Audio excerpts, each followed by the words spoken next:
Assalamualaikum warahmatullahi wabarakatuh. Halo teman-teman, bagaimana kabarnya? Mudah-mudahan tetap dalam kondisi yang sehat dan bahagia ya. Dan tak lupa selalu bersyukur ya atas kondisi kita, karena dengan bersyukur insya Allah hidup kita akan lebih baik, lebih mudah, dan lebih percaya diri untuk menyelesaikan segala masalah. Oke, di video kali ini ya aku ingin berbagi tentang bagaimana caranya ketika kita dalam kondisi yang terpuruk ya, bagaimana untuk bangkit lagi, apa yang harus kita lakukan. Simak video ini sampai akhir, dan jangan lupa kalian yang baru masuk ke channel ini silahkan subscribe, like, ataupun share. Setiap orang itu pasti akan mengalami masa-masa yang buruk ya, masa-masa terpuruk dalam hidupnya ya. Entah itu dia masa-masa yang sulit ketika dia tidak memiliki uang sepeser pun, atau dia dalam kondisi yang kesehatan yang buruk atau sakit yang luar biasa, atau dalam kondisi apapun lah, masalah-masalah keluarga yang begitu hebat, atau masalah-masalah yang lain, atau terlilit hutang yang begitu menumpuk dan menumpuk akhirnya sampai kita tidak bisa berpikir bagaimana cara menyelesaikannya. Nah, kalau kalian pernah merasakan masa-masa terpuruk itu, sebenarnya kalian tuh harus berbahagia guys. Kenapa berbahagia? Karena masa-masa terpuruk atau masa-masa terendah dalam hidup kita itu adalah masa-masa penggemblengan, masa-masa pada saat jiwa kita, hati kita itu digembleng, ditata sedemikian rupa sehingga akan menjadi pribadi yang lebih hebat lagi. Karena tanpa sesuatu yang terpuruk, sesuatu yang luar biasa susahnya, maka jiwa kita itu akan gersang, jiwa kita akan kering ya. Kita tidak memiliki semangat untuk menatap masa depan, menantang hidup ya, karena itu ada sesuatu yang harus kita taklukkan ya. Jadi kalau kita tidak mengalami masa-masa terpuruk, maka kita akan tidak merasakan kebahagiaan yang lebih hebat, makna hidup yang lebih hebat. Kenapa? Coba kalau kalian makan dalam kondisi yang kenyang, apakah enak? Tentu saja tidak enak, iya kan? Kalau kalian merasa sehat, kalian tidak akan merasakan nikmatnya sehat. Tapi ketika kalian suatu saat sakit ya, sakit kemudian hebat sakitnya, kemudian tiba-tiba akhirnya setelah berikhtiar dan lain-lain akhirnya sehat kembali, kita merasakan luar biasa, alhamdulillah ya Allah, sehat ini luar biasa nikmatnya. Bisa bernafas dengan santai, dengan bisa melihat, bisa berbicara, bisa mendengar. Itu nikmat yang luar biasa ya. Tidak bisa dinilai dengan miliaran rupiah atau bahkan triliunan. Jadi ya, ketika kita lapar, dalam kondisi yang lapar, gak punya duit, gak punya uang, lapar, kemudian tiba-tiba kita mendapatkan rezeki, kita merasa berterima kasih, kita bisa beli makan, kita bisa berterima kasih, ya Allah nikmat sekali, luar biasa. Jadi ketika kita menghadapi masa-masa yang terpuruk dalam hidup kita, maka langkah yang pertama itu adalah bersyukur guys. Oh iya, kalian harus bersyukur. Ya Allah, aku bersyukur, alhamdulillah aku telah menerima ujian yang hebat ini dari Engkau ya Allah. Dan insya Allah la yukallifullahu nafsan illa wus'aha. Allah tidak akan membebani suatu kaum kecuali dia mampu. Jadi ketika kita mendapat ujian yang hebat, maka kita berserah diri kepada Allah lagi, kita bersyukur, kita beristighfar, juga mohon ampun barangkali kita selama ini ada salah, kita mohon ampun, kita perbaiki diri kita, kita tata hidup kita menjadi lebih baik lagi. Kalau biasanya tidak sholat 5 waktu, bagi yang muslim ya, sholat 5 waktunya bolong-bolong, sekarang tidak bolong-bolong. Biasanya tidak pernah ke masjid, sesekali ke masjid.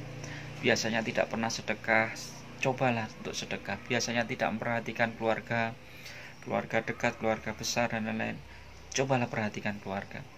Jangan-jangan ada sesuatu yang memberatkan hidup kita itu karena kita tidak melakukan kebaikan-kebaikan yang sebenarnya banyak sekali yang bisa kita lakukan. Jadi itu guys.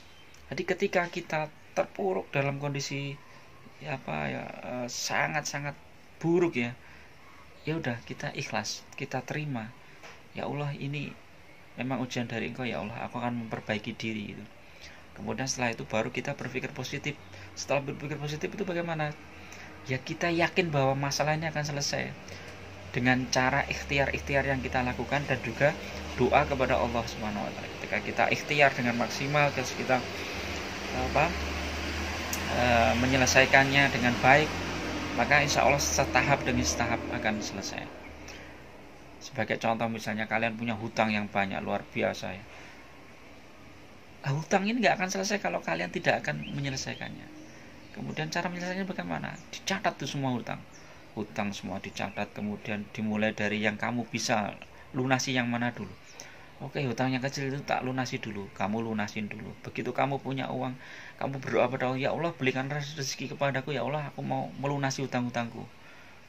Ketika kamu punya rezeki dari Allah, langsung kamu lunasi yang bisa kamu lunasi, yang kecil-kecil dulu. Misalnya kamu dapat 1.000.000 ya, kamu potong 20%, 200.000 kamu untuk nyicil hutangnya dulu.